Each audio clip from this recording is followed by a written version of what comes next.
Hi there, it's Ana Caban. I'm the brand ambassador for Balanced Body, and I'm hosting a series of interviews with some Pilates leaders around the world, which we're calling Navigating Our New Normal, our current normal. Today's guest is coming to us from North Carolina. It's Carrie Pagès, and I'll let her introduce herself. Hey, Carrie. Hi, everyone. So I'm Carrie, and I live in North Carolina. I have a brick and mortar studio, In Balance Pilates Studio in Wilmington, North Carolina. And I teach there pretty full-ish time. I know some teachers teach a lot more than me, but I'm there every day. I also have my own online studio, carriepagèspilates.com. And I had that for about 3 years now, a while. And so I do that. I do travel and teach workshops as well. And I am a wife and a mama. So that's the top. I probably should have started with wife and mom, but it's a Pilates interview. I'm going to give myself some grace on that. I'm also a wife and mom. Yeah, got it. All right. Yeah. Well, thanks for being here, Carrie. So what we're doing here is just kind of connecting with these Pilates folks around the world and seeing how they're managing this unusual time and some tips they might share and also something just fun or funny. So I'd like to ask Carrie how the state of affairs is in North Carolina and how you're navigating it now or how you're dealing with daily stress and so on. Yeah, so here in Wilmington, North Carolina, we are not under a stay in place order, or what's the phrasing? Is that the right wording? Stay in place. What is it? California, we're calling it shelter at home, at least in Los Angeles, because I'll tell you, I learned something new. Shelter in place is something else. That's if there's an earthquake, for example, and you can't leave the building because there's glass outside and trees falling. That's a shelter in place. This is shelter at home because it's safer at home. Okay.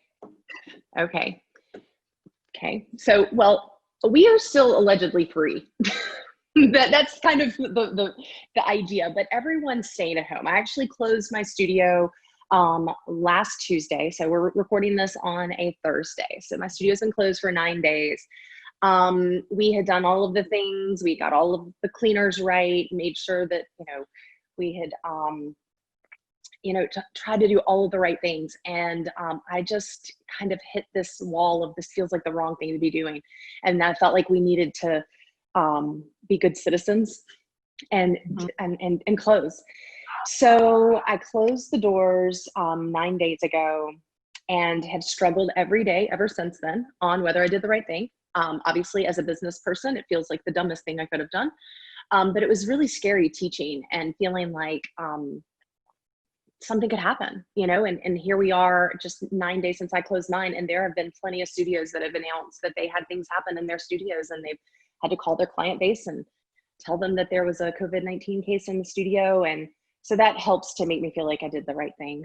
And I just want to be a part of the resolution to this. I want to try to help us all get back to work sooner, Yes. So. No, I understand. It's unusual when you don't sense it in your environment, perhaps. I live in, as opposed to people in New York City who live on top of each other, right, in small apartments. My neighbor's 50 feet away, the next building, and I have a yard. So I feel pretty wide and open and don't feel that sense of, oh my gosh, people are so close to me. But I have to do my part. So absolutely, I'm staying home, right? And here we are because we're stuck in our houses. So, so thank you for sharing that. Do you feel that you need to do anything new and different to kind of manage the stress? Yoga, for example, or anything? The thing that has helped me as I've navigated the pretty high level of stress that, feeling uncertain about every choice I'm making right now, I've walk. I will be almost mid-conversation with my husband and I'll just go and walk out of the house. And I just, like this morning, I just didn't want to come home. And I just walked and walked and walked until I finally found myself back at the front door. But that's the best thing. Now, I will say I took a dance class online, and that was super fun. I did do that. So I have taken advantage of some of the stuff that people have been posting, but my biggest go-to right now is to get outside and just enjoy the sunshine or the rain. I mean, I walked in drizzle the other day because I was just like, I have to be moving, you know? Gotcha. No, I feel you. I love being outdoors. Some people can't be outdoors, so I'm fortunate that we're still allowed to be walking around in safe distance from each other. So professionally, things may have, well, they changed a little bit for you. Although you've been online for some time, you still had the brick and mortar. So how much has changed, and how receptive perhaps have the clients been to this adjustment? So our clients have been, well, they've been great. I mean, I think everybody understood. I think everyone was disappointed that we closed, but certainly understood why. We've been offering just a Zoom class every couple of days. I don't have a schedule out for it yet. Basically, once one is done, I'm kind of like, all right, maybe we'll do one in a couple of days. So we did one Monday, it went well, people asked for more. We did one Wednesday, people were happy. We're gonna do one tomorrow. So I taught the one on Monday, one of my girls taught the Wednesday class, and then I'm gonna teach the one tomorrow. So that's been a way to stay connected. I actually delivered equipment to clients around town. I took the equipment out of my studio. Yeah. I figured it was just going to be sitting there, and you know, I took it to people, and we're doing FaceTime or Zoom classes with the equipment, and it's been great, you know. So that's the other thing. So I feel like I haven't been able to do that for everyone, but you know, there's still equipment in my studio, so it's not to say I couldn't deliver more. I just kind of keep holding out hope that maybe this won't last as long as it probably is. It looks like it. So Carrie, are there any tips you could share with instructors or studio owners that are in a new predicament now? Yeah, I have to say I've talked to quite a few friends who are studio owners, and I've even had some people reach out to me for some coaching over the past few days. I think that the biggest thing we all need to hear right now is to not feel like you're doing it wrong, or to not feel like you're not doing enough, because I feel like people are posting, oh, I just did this great Zoom class and it's working out great. Well, some people hate it. I talked to a friend of mine. She's like, I don't like these Zoom classes. Everyone's excited. I don't like them. And I am so glad that she felt good to tell me that, because just because everybody else is doing it and liking it and being positive about it doesn't mean it's the right fit for you. And then I spoke to somebody else who just felt like they weren't doing enough. And then now there's the whole thing where people who are providing, you know, content for free feel like they've screwed up and they should be providing content that's paid. And I think it makes me so sad. Like, this is freaking hard enough that now you go on Facebook and you can't even scroll your Facebook without feeling like you're doing it all wrong. So my biggest thing I want to say to people is just do you. Listen to what you need for your business, for your family. And if sitting in your house and doing nothing and not even texting your clients to tell them that you're closed for 2 months, just do what you've got to do. It's all going to happen the way it's going to happen anyways. That is really good advice, because we are all different and we need to manage this the way that works best for us. I mean, I'm fortunate to work from home normally, but yes, now I have a child at home I have to juggle. Some people can't work because they have the child now, even if they could go to work. So we're all deciding how we're going to navigate this ourselves, and we are all unique beings. I'm so glad that you've been there as a resource to people in our community to help answer their questions. I've gotten a few calls myself and said, look, I've tried this in the past, I've done that, but we are all different.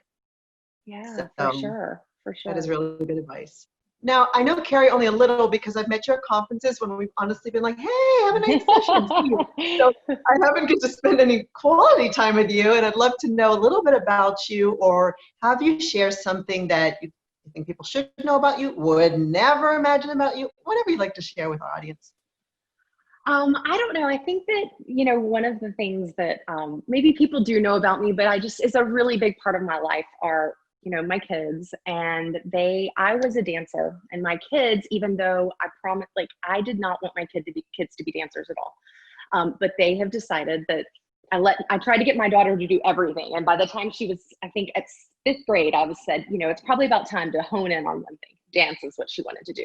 And then I have this little boy come along, and he's got excessive talent, and he decides that he wants to dance too. So I have these 2 dancing children in my family, and we're not doing it now because everything got canceled, but we usually are at convention centers 1 weekend a month doing competitions and conventions. And I get to watch them go on stage and blow their own minds every weekend. And it's just, it's just a big part of my life. And it's a big part of what the joy I get to have outside of the Pilates world. So it was really funny. We only, I think we only did 3 competitions before everything got shut down. And I had forgotten how much I love it, because when I'm doing that with my kids, it's really busy. You know, they're dancing one after the other and you're changing costumes and you're doing all these things. It's so fun for me because I completely forget about everything else in my life. Like, I can't think about Pilates. I can't think about my online studio. I can't think about my brick and mortar. Like, I just get to really be in the moment for those weekends. And it's something I really was aware of this year, which is kind of funny that I don't have it now. So anyways, I get to enjoy that with my kids. And that must really be so amazing and special, especially because they're both in it.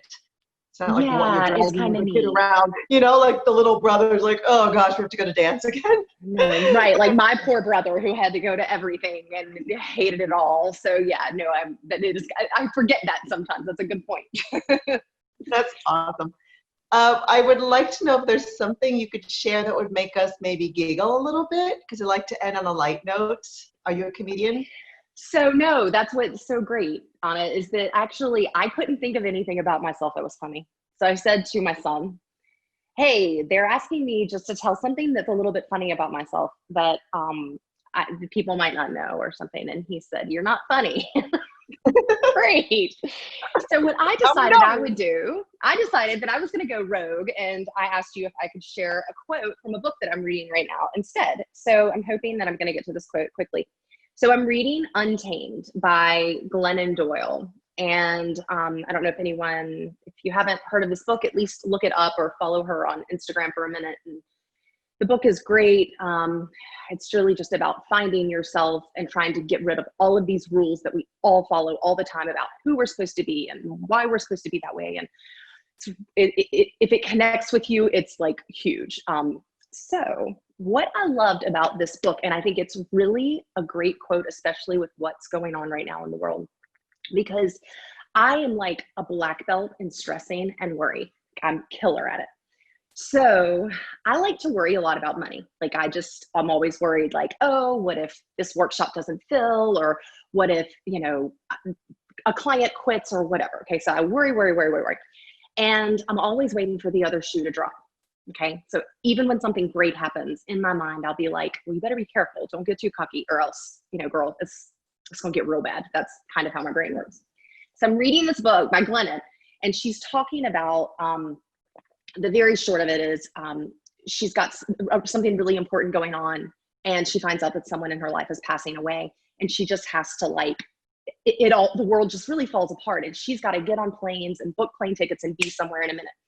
So here is what she wrote. Dealing with the dropped shoe is less paralyzing, apparently, than waiting for that shoe to drop. And I'm like, for someone who's always paralyzed by the what ifs, and what if the worst case scenario happens? Well, I know it could be worse right now. Like I'm so lucky to have a healthy family and a healthy self, but like, this is pretty freaking bad. And we're all okay. I mean, I know it's not easy for everyone. I know it's hard, but the shoe is dropped and here we are. And I think we're all going to be okay. Right. So that's my thing. Your deep thought versus your funny thought. Yeah, I'm sorry. I can laugh at myself because I'm not funny. We could do that. Can you hold the book up? Can you show us the book? I do not like having book covers, so I don't hear it. I can't stand having a book cover. But it's Untamed by Glennon Doyle. Do you know the book Where the Sidewalk Ends by Shel Silverstein? Yeah. Okay. Great book, right? We have it, and the other day Vincent picked it up and he goes, look, Mommy, it doesn't have the paper cover on it. It looks so much better, doesn't it? I mean, like the fabric and then the binding. Like, he's an artist, so he's just like, why cover it up? The book itself is just so beautiful. I don't like those paper covers. So I thought it was really funny that you showed me a book without the paper cover.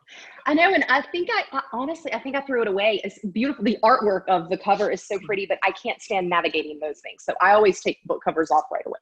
So anyways, but her name is Glennon Doyle. She has a great little Instagram page, And she's written many books. She's like, I think she's 44, and this is her third memoir. But she has overcome like major obstacles. So like it all kind of makes sense. It's not right. as it sounds kind of maybe it's not weird when you read what she's been through. Self-absorbed, like, oh, my third memoir. Third one. No, it's not like that. She makes fun of herself on that anyways. But anyways, I highly recommend it. I mean, I will say that I don't know that it resonates with everyone, but if it does, it's blown my mind. So it's been great to be reading that right now. Well, I will say I love books as well, but I'm not ordering them online because it's a big expense. If I sat here for all these weeks and ordered books, I'd be in trouble. But, you know, most local libraries have electronic books. So guys, go to your local library, download it to your Kindle or your iPad or something, and you can read a book there. It's not quite the same as turning the pages, but it's the same content. So yeah, absolutely. We got to do what we got to do. All right, Carrie, well, thank you so much for joining me today, and everyone out there in our cyberspace environment here. Thank you for joining us, and I hope to see you all very soon. Ciao. Bye. Bye, everyone. Hang in there.